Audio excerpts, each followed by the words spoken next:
Hello, ladies and gentlemen, Deja Vu here, bringing you set 3 of this Winter League playoff series between SKT and Hite Entus. The series is tied 1-1 after wins by SAC and then by Hydra for Hite Entus. So we are going on to set 3. This is going to be Hydra versus Fantasy. So we're going to have your MSL winner, your current MSL winner, Hydra, against your current OSL winner, Fantasy. So this is a matchup of two champions, the two current champions in the two Star Leagues. So I think this is a good time to have a little mini discussion on whose run was better, who was more impressive in winning their Star League. Hydra winning the PD Pop MSL, or Fantasy on his run beating the Bacchus OSL in 2010. Both of them were pretty close to each other within a month or so. So time period is very, very similar. And so just looking at some of the things to think about in terms of who you think had the better run.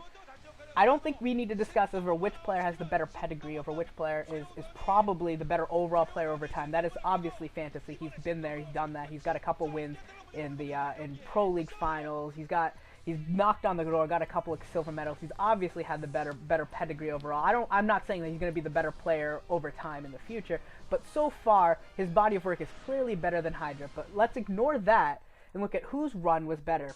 Fantasy beat in his best of series. He beat Hyuk, Calm, and then swept Stork. Hydra swept Calm, won a best of 5 against Jaedong, and then took Great down in 4 games. So those are pretty impressive on both players. Both of them beat Calm, so we'll cross those out. So we got Hyuk and Stork for Fantasy, and Jaedong and Great for Hydra. And I don't know who's actually more impressive. I think Hydra beating Jaedong was completely unexpected. Well, I wouldn't say completely unexpected. I did kind of pick it, but like it still was shocking in a certain sense to see him beat Jaedong. I think that was really, really surprising to a lot of people. But Fantasy beating Stork was a surprise to a lot of people, and Fantasy swept Stork in just 3 games and really dominated Stork. So which one was more impressive? That's my question to you. Yeah, I want to hear your thoughts over which Star League winner had the more impressive run to win their Star League, Fantasy or Hydra. Alright, so let's get to this game. This is going to be, as I said, Hydra and Fantasy. Hydra in the bottom right in the orange Zerg, and then Fantasy in the top left, the purple Terran at the 11 o'clock position. This is going to be Empire of the Sun. Pretty big map, 4-player map, obviously. Corner spots. TVZ has been heavily Terran favored on this map. Approximately 2/3 of the games have gone to Terran players. So that is, at least looking at the map imbalance, that is a big tilt in Fantasy's favor. But both these players are very, very good. Hydra made his name doing ZVZ. We haven't seen a ton of Hydra playing ZVT and really just playing his other matchups in general. So I'm really curious to see how he plays against a top-notch Terran player. He did beat SAC, but SAC I wouldn't say is quite top-notch. I mean, SAC did play pretty well in that game. It was definitely an ingenious strategy, but he's not Fantasy. He doesn't have the pedigree of Fantasy, so I want to see what he can come up with here. It looks like Fantasy is going to be very, very audacious, throwing down a very, very early command center, and Hydra has done the same, throwing down a 12 hatch there. So we got pretty eco builds going on for both players right now, and what are you looking at? And yeah, we'll see whether Fantasy has been recently kind of trying to play more of a Marine build. I've seen him go several times going M&M, going more of the SK Terran style. I think Fantasy should just stick to his mech. That's what he's better at. I think he should stick to his guns and go that way. But I'm really interested to see how he does this. He is putting down his racks now, so he's way behind definitely in terms of his military. That was a 14cc, so yeah, going full-blown eco right now, and Hydra trying to do some harassment with this drone. He's trying to be annoying. That drone is actually pretty close to dead, so he's got to be careful. And it looks like Fantasy's going to throw down 2 racks, so he's not going to be going 14cc right into mech. I mean, obviously, you're going to be so delayed in having any military units out on the field that it's kind of risky to just play crazy to try and do a 14cc right into mech. And a bunker going down for Fantasy as well. So he's going to play a little bit defensively here early on, of course, going with that 14cc. And I don't believe he's gotten the scout on. I don't see an SCV in. Yeah, I don't even know if he's really started scouting yet. He hasn't even really started scouting yet. So, yeah, going to be forced to play defensively just by his lack of knowledge currently. And I have to build up some defensive forces and then go into whatever kind of build he's going to do. Could be 2 racks into mech. Could be a straight up M&M build. I don't know. We will see. And Hydra, we did see Hydra already throw down that 3rd hatchery in between his main and his natural. And so he's going to have a 3-hatch Hydra, or I'm sorry, 3-hatch Lurker, maybe a 3-hatch Muta. We will see which one it is. Engineering Bay has gone down for Fantasy as well as the first gases building. And those are 2 of the future players we could be seeing. Bisu, the Bisu-nator on the left, and then Movie on the right, who had that classic run to the OSL finals before losing to Flash.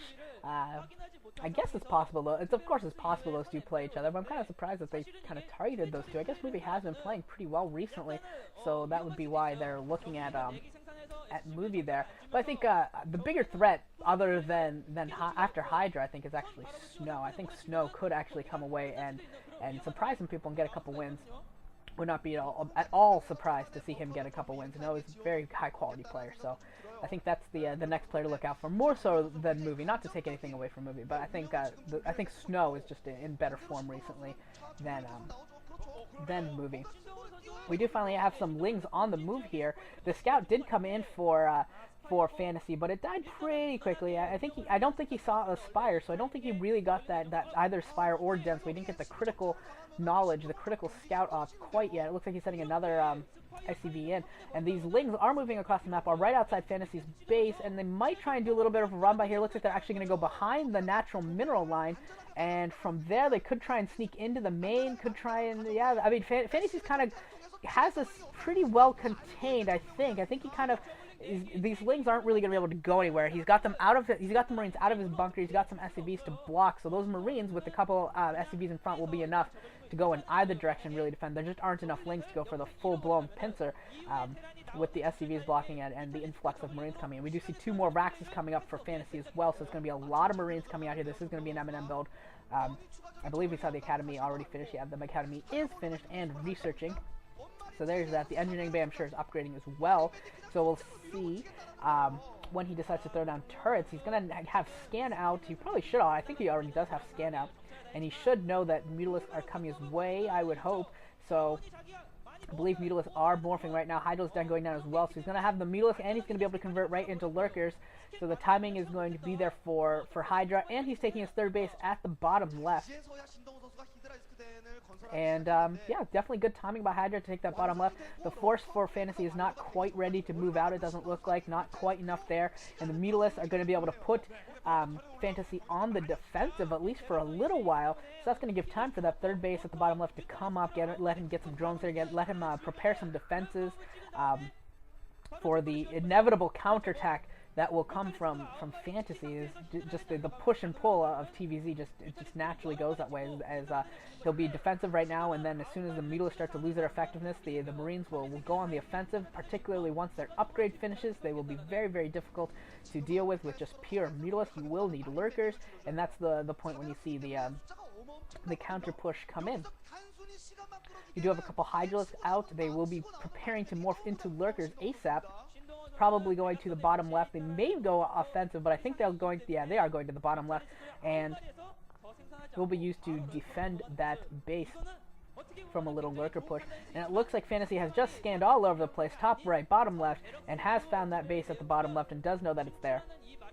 The Mutalisks for Hydra are going to be far less effective right now, and are actually going to be very much at risk of dying very, very quickly, because these Marines are now +1 weapon upgraded, and Mutalisks really, they melt badly to +1 upgraded Marines. That's one of the great things about that early upgrade on your Marines is they really do just rip through Mutalisks. It's really amazing just how fast they go down.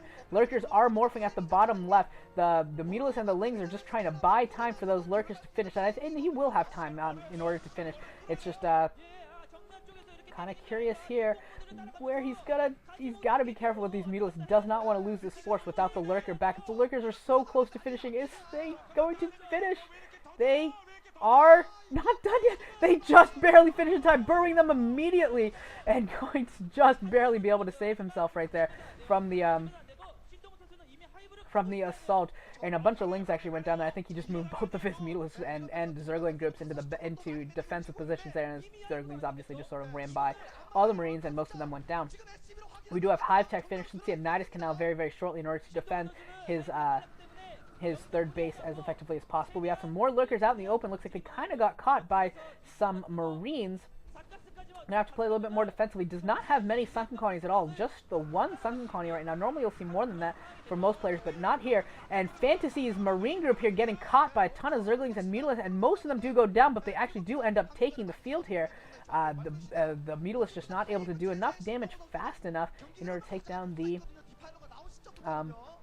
Marines. And now it looks like the Marines again are going to the bottom left after putting just a tiny bit of pressure on the natural expansion. They're going to the bottom left again, and they're going to look to take down these Lurkers, hopefully for Fantasy, take them down before the Nidus Canal is completed, and then this entire base at the bottom left will go down if he can do it before the Nidus Canal comes up.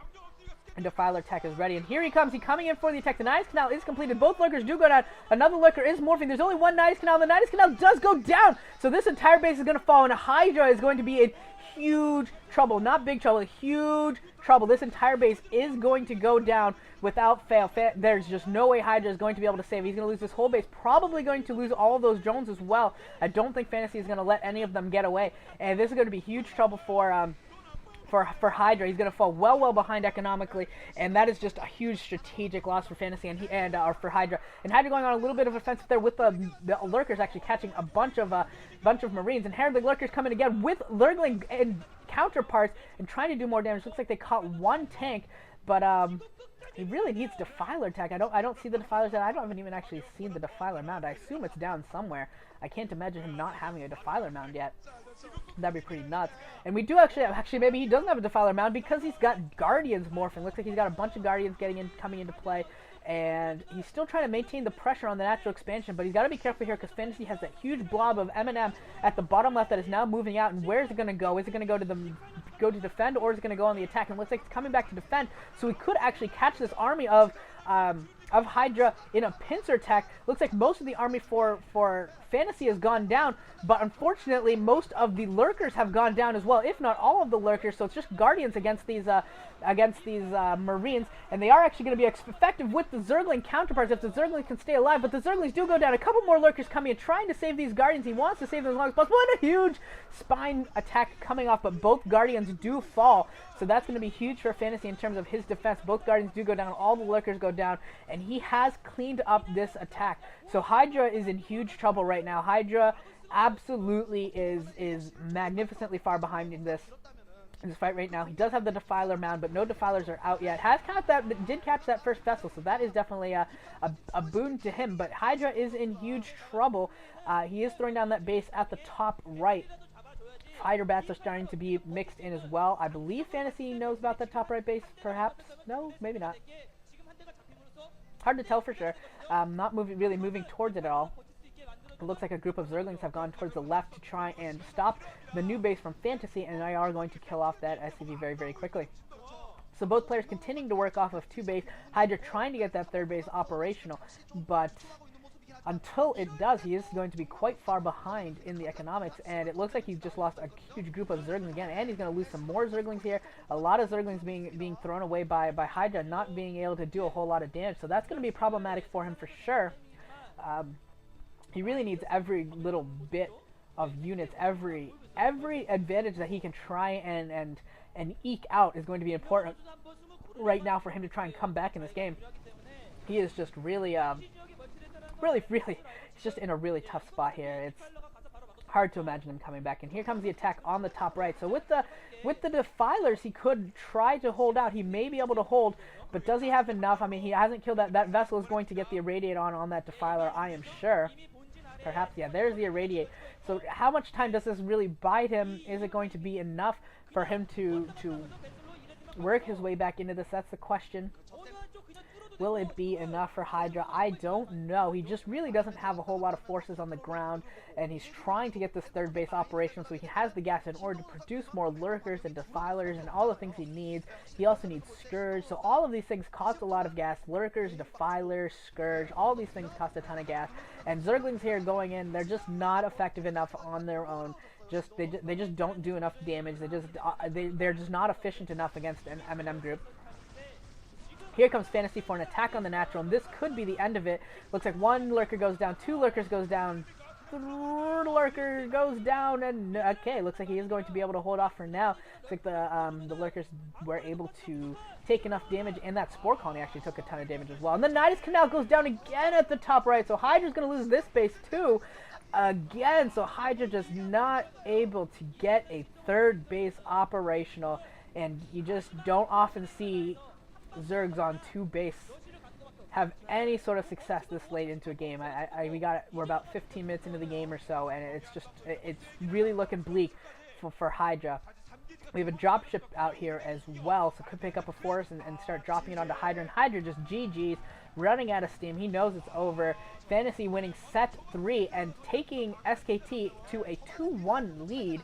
And who comes out next for Hite Entus to try and save them? They need to knock off Fantasy, they need to knock off Best, and they need to knock off Bisu. It's going to be a tough road. My guess is Snow is next. Snow is a extremely capable, extremely accomplished PvT player. Of course, Fantasy is really good in all of the matchups, but I think Snow is our most likely bet to try and take down Fantasy, and that's probably what we'll see next. So I will see you guys all in set 4. It will be on Aztec, and will be Fantasy and a player to be named. My suspicion is Snow, but we will see when we get there. I'll see you guys all there.